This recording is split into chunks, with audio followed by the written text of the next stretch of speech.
আজ তোমাদের নবম শ্রেণীর এই বহুপদী সংখ্যামালা যেটা চলছিল তার 6 নম্বর ক্লাসটা অর্থাৎ পার্ট 6টা আরম্ভ করব। এটা তোমরা বইয়ে পেয়ে যাবে পেজ নম্বর 107 অর্থাৎ 107। ওই 11 দাগের অঙ্কগুলো করবো। আগের দিন 10 পর্যন্ত হয়েছিল। এমসিকিউ যেগুলো আছে পরপর 5টা এগুলো করব। দেখো প্রথমেরটা বলছে তোমাদের প্রথমেরটা বলেছে এখানে দেখো, নিচে কোনটি একচল বিশিষ্ট বহুপদী সংখ্যামালা। নিচে কোনটি একচল বিশিষ্ট বহুপদী সংখ্যামালা, তাহলে আমি প্রথম থেকে দেখে দেখে যাব। দেখো বহুপদী সংখ্যামালা ডেফিনেশন কি ছিল, যে চলের ঘাতটা কি হতে হবে, অখণ্ড সংখ্যা।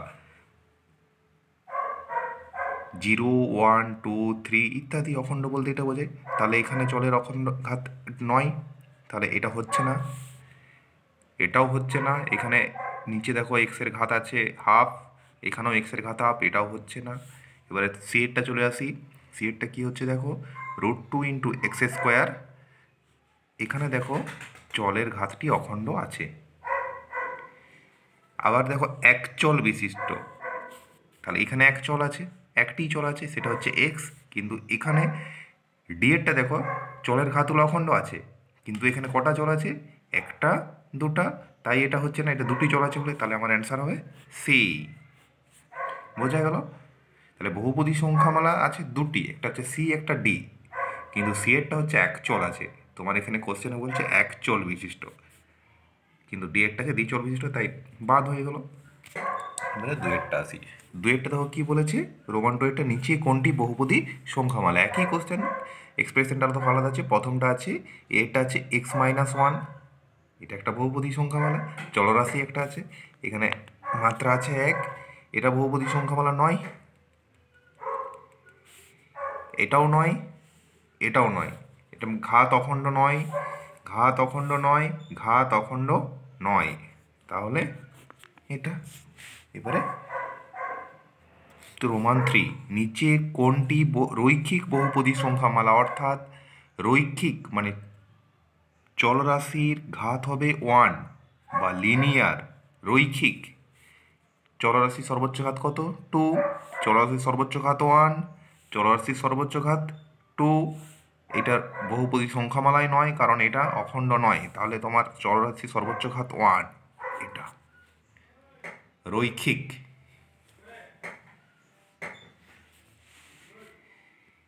এরপরে আসি আইভি, নিচের কোনটি দ্বিঘাত বহুপদী সংখ্যামালা। দ্বিঘাত অর্থাৎ চলরাশির সর্বোচ্চ ঘাত থাকবে 2, এটা বহুপদী সংখ্যামালাই নয়, কারণ এর ঘাত অখণ্ড নয়। এটা বহুপদী সংখ্যামালা, কিন্তু ঘাত কত আছে, 3। এটা বহুপদী সংখ্যামালা, সর্বোচ্চ ঘাত কত আছে, 3। এটা বহুপদী সংখ্যামালা, সর্বোচ্চ ঘাত কত আছে, 2। তাহলে এটা দ্বিঘাত। ওকে, এবারে পাঁচেরটা কি বলছে দেখো, √3 বহুপদী সংখ্যামালার মাত্রা। তাহলে √3 এটা একটা কি, √3 এটা একটা ধ্রুবক পদ। তাহলে আমরা 2 নম্বর ক্লাসে পড়েছিলাম যে ধ্রুবক বহুপদী সংখ্যামালার ঘাত কত হয়, 0, কারণ √3 সমান √3 × x⁻0। কোনো কিছুর ঘাত 0 মানে 1 সেটা, তাহলে এর √3 বহুপদী সংখ্যামালার মাত্রা 0। √3 থাক আর 100 থাক আর 1000 থাক, যাই থাক না কেন, ধ্রুবক বহুপদী সংখ্যামালা হবে, তার ঘাত হবে 0। এরপরে তোমাদের 12 দাগের অঙ্কগুলো চলে আসি, অর্থাৎ পেজ নাম্বার 108। পেজ নাম্বার 108, এখানে এগুলো 2 নম্বরের কোশ্চেন হতে পারে, নিচে সংক্ষিপ্ত উত্তরভিত্তিক প্রশ্ন। এখানে দেখো তোমাদের বইয়ে একটু ভুল আছে, 1, 3 আছে, রোমান 1 তারপরে রোমান 3। তাহলে এটা কি হবে, এটা 2 হবে, এটা 3 হবে, আর এটা 4 হবে। আমার কাছে যে বইটা আছে এরকম আছে, তাহলে তোমাদের কাছে দেখবে সেটা কী আছে।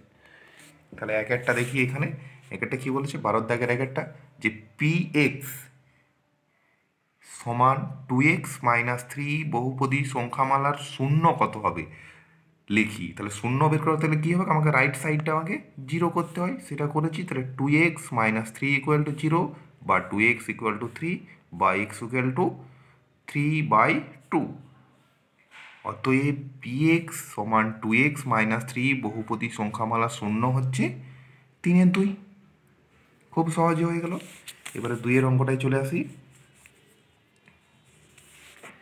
কি আছে 2 এর অঙ্কটায়, রোমান 2 এর অঙ্কটা হচ্ছে px সমান x প্লাস 4, x প্লাস 4 হলে px সমান x প্লাস 4 হলে p of x plus p of minus x কত হবে লিখি। তাহলে px এর মান দিয়ে দিচ্ছে x প্লাস 4, তাহলে একবার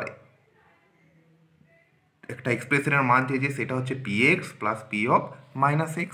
তাহলে p of x plus p of minus x সমান আমি লিখবো px সমান দেওয়া আছে x প্লাস 4, আর p অফ মাইনাস x মানে x এর জায়গায় কত বসবে, p অফ মাইনাস x সমান x এর জায়গায় কত বসবে, মাইনাস x। আর এই 4টা তো ফ্রি ফ্রম x নাই, তাহলে আমি এটা এখানে বসিয়ে দিয়েছি। দেখো মাইনাস x প্লাস 4 x এ কেটে গেল সমান 8। অতএব px plus p of minus x সমান কত হচ্ছে 8। ওকে, এবারে 3 অর্থাৎ দেখো এখানে বইয়ে যেটা তোমাদের আইভি দেখাচ্ছে ওটা হবে 3 কি দেখাচ্ছে, x cube plus 4x square plus 4x minus 3 বহুপদী সংখ্যামালাকে x দিয়ে ভাগ করলে ভাগশেষ কত হবে। x দিয়ে ভাগ করা হচ্ছে, খেয়াল করো x দিয়ে ভাগ করা হচ্ছে। আগে আমরা দেখো x মাইনাস a দিয়ে ভাগ করেছি, x মাইনাস a দিয়ে ভাগ করলে কত হয় ভাগশেষ, f a, এটা হয় ভাগশেষ। x মাইনাস a দিয়ে ভাগ করলে, x মাইনাস 1 দিয়ে ভাগ করলে ভাগশেষ কত হয়, f 1। তাহলে এই x কে আমরা লিখতে পারি x মাইনাস 0, তাহলে এখানে ভাগশেষ কত হবে, f 0। তাহলে এই যে প্রথম বহুপদী সংখ্যামালা সেটাকে আমি ধরে নিয়েছি, যে ধরি fx সমান x cube plus 4x square plus 4x minus 3 এবং gx সমান x কে আমরা লিখতে পারি x মাইনাস 0 যে কোনো সংখ্যার সঙ্গে যোগ বা বিয়োগ আমরা করতে পারি যে কোনো সংখ্যা থেকে। তাহলে এখন fx কে gx দ্বারা ভাগ করা হলে ভাগশেষ কত হবে, f0। তাহলে f0 সমান কি, এই যে বহুপদী সংখ্যামালাটা সেখানে x এর জায়গায় আমি 0 বসাবো, তাহলে f0 সমান বাম পক্ষে আমি 0 বসে দিচ্ছি, এবারে ডান পক্ষে যেখানে x সেখানে 0, তাহলে 0 cube plus 4 into 0 square plus 4 into 0 minus 3 বা f0 সমান কত হচ্ছে মাইনাস 3। এইটা নাই, তার বাকি সব জায়গায় যেখানে x আছে সেখানে 0 হয়ে যাচ্ছে। তাহলে নির্ণেয় ভাগশেষ সমান মাইনাস 3। এরপরে লাস্টের অঙ্কটা অর্থাৎ আইভি। এখানে দেখো কি বলেছে বইয়ে, 3x minus 1 whole to the power 7 সমান a7, নিচে সাবস্ক্রিপ্টে 7 আছে, x to the power 7 plus a6 x to the power 6 plus a5 x to the power 5 plus dot dot a1 x to the power 1 x মানে x to the power 1 কিছু নাই মানে plus a0 হলে a7 plus a6 plus a5 plus dot dot a0 এর মান লিখি। যেখানে a1 যেখানে a7 a6 dot dot a0 মানে a0 থেকে a7 পর্যন্ত প্রত্যেকে এরা হচ্ছে ধ্রুবক। তাহলে আমি অঙ্কটা এখানে লিখে নিয়েছি খাতায়। লিখে নিয়ে দেখো এখানে এই যে a7 নিচে সাবস্ক্রিপ্টে যত আছে এই ঘাতও ঠিক তত আছে, এগুলো হচ্ছে সব ইকুয়াল। এখানে দেখো কিছু নাই মানে 1, তাহলে এখানেও 1 আছে, এখানেও 1 আছে, এখানে 0 আছে, তার মানে কিছু নাই মানে x টু দি পাওয়ার 0। এটা তোমাদের বোঝানোর জন্য লেখা হলো। তাহলে a7 plus a6 plus a5 plus dot dot plus a0 এর মান কত হবে এটা হিসেব করে আমরা লিখতে হবে, যেখানে a7 a6 dot dot a0 হচ্ছে ধ্রুবক। এটা আমি সমাধান করছি, সলিউশন করছি। দেখো আমি অঙ্কটা প্রথমে লিখলাম, দিয়ে 1 নম্বর নাম দিলাম সমীকরণ। 1 নম্বর সমীকরণ একটা অভেদ, তাহলে যেহেতু অভেদ তাহলে আমি x এর যে কোনো বাস্তব মান বসাতে পারি। একটা অভেদ যে চলরাশিটা থাকে সেই চলরাশিটার এখানে x চলরাশির যে কোনো বাস্তব মানে অভেদটা সত্য হয়। আমি আগের 3 নম্বর মনে পড়ছে না, 3 অথবা 4 নম্বর ক্লাসে অভেদের ডেফিনেশনটাই বলেছিলাম, এখানে ছিল হয়তো, একটু খাতাটা উল্টালেই পেয়ে যাব। এই দেখো অভেদ হলো এমন একটি সমীকরণ যা চলরাশি বা রাশিগুলি যদি একটা চলরাশি থেকে একটা বা যদি একের অধিক চলরাশি থেকে চলরাশিগুলি যে কোনো মানে সিদ্ধ হয়, যে কোনো বাস্তব মানে সিদ্ধ হয়, যে কোনো বাস্তব মানে সিদ্ধ হয়। তাহলে এখানে আমি এই যে অভেদটায় এক্স সমান 1 বাস্তব মান এক্স সমান 1 বসে দিচ্ছি। আমার উত্তরের দিকে তাকিয়েই বসাচ্ছি, কারণ এক্স সমান 1 বসালে আমার এক্সপ্রেশনটা চলে আসবে।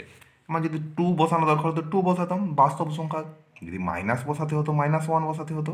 তাহলে দেখো A7 into 1 to the power 7 plus A6 into 1 to the power 6 plus A5 into 1 to the power 5 plus dot dot A1 into 1 to the power কিছু নেই মানে 1 প্লাস A0 এখানে নাই এক্স সমান দেখো কি হচ্ছে 3 into 1 -1 whole to the power 7 সমান কি হচ্ছে 1-এর ঘাত যতই থাকুক কেনা সেইটাই আসবে, 1-এই আসবে। 1-এর ঘাত যাই থাকুক কেন 1-এই আসবে। তাহলে A7 plus A6 plus A5 plus dot dot A1 plus A0 সমান 2 টু দি পাওয়ার 7 বা A7 plus A6 plus A5 dot dot plus A1 plus A0 সমান 2 টু দি পাওয়ার 7 মানে হচ্ছে 128। এরপরে দেখো এই অঙ্কটাই আনুষঙ্গিক। আমি যদি এক্সের জায়গায় -1 বসাতাম তখন দেখো কি আসতো, তখন এরকমটা আসতো না, তখন কি আসতো এই যে যেখানে বিজোড় আছে ঘাতগুলো সেটা মাইনাস চলে আসতো। তাহলে a টু দি পাওয়ার -7 এই -A7 আসতো প্লাস A6 আসতো প্লাস -A5 আসতো প্লাস A4 আসতো -A3 আসতো প্লাস A2 আসতো -A1 আসতো প্লাস A0 আসতো, এইভাবে আসতো। তাহলে A0 -A1 প্লাস A2, তাহলে এইভাবে অল্টারনেট। তখন আমি রাইট সাইডে কেমন মান পেতাম -1 যেহেতু ধরছি, তাহলে 3 এখানে একটা -1 মাল্টিপ্লিকেশন গুণ হচ্ছে -1 হোল টু দি পাওয়ার 7। তাহলে দেখো এখানে -3 -1 মানে -4 হোল টু দি পাওয়ার 7 এই মানটা পেতাম। তাহলে -4 মানে একটা মাইনাস বেরিয়ে যেত। এবার -4 হোল টু দি পাওয়ার 7 মানে তোমাকে এটা ক্যালকুলেশন করতে হতো। তাহলে আমার যেহেতু এইখানে এই যে প্লাস আছে সব এবং এর সহগও কিচ্ছু নাই, 1-এর ঘাত আমি যাই, তাই আমি +1 বসালাম। যদি মাইনাস হতো মাইনাস বসানো হতো। ঠিক আছে, ওকে, আজকে এখানেই থাক। পরের দিন তোমাদের এই 7.4 বা এই গুণনীয়ক উপপাদ্য এটা আরম্ভ করব। পারলে একটু জায়গাটা একটু রিডিং দিয়ে রাখবে, আমি পরের দিন এটা বোঝাবো। এটা হলেই তোমাদের এই 7.4টা হলেই একটু বড় চ্যাপ্টার আছে, এটা 2-3টা ক্লাস রাখবে। এটা হলেই তোমাদের বহুপদী সংখ্যামালাটা শেষ হয়ে যাবে। বহুপদী সংখ্যামালাটা বেশ বড় চ্যাপ্টার ছিল, তোমাদের 4টা অনুসরণী আছে, তাই একটু সময় লাগছে, একটু ধৈর্য ধরে করবে। বেশ, ওকে।